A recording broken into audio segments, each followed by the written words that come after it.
Кайырлы күн, құрметті әріптестер. Сіздерге мен бүгін авторлық ойынымды көрсеткім келіп отыр. Яғни бұл ойынды мен жеміс себеті деген атпен алдым.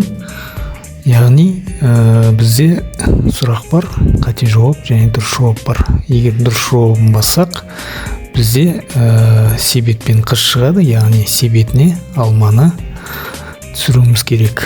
Ал қате жауапты басса, бізде қоян жерге түскен алманы жеп кетеді, яғни қыздың себетіне алма түспейді. Мұнда байқап көрейік қалай болған.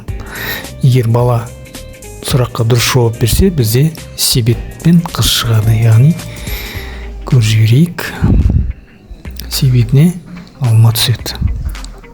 Егер қате жауапты басса, бізде алма жерге түсіп, қоянымыз алманы жеп кетеді. Қате жауапты басып көрейік. Дұрыс жауапты басып көрейік.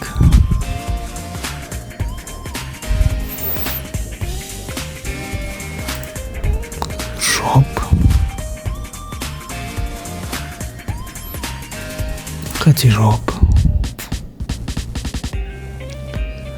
Егер лайықты ұстаз курсына қатыссаңыздар, осы шаблонды тегін беретін боламын. Сау болыңыздар.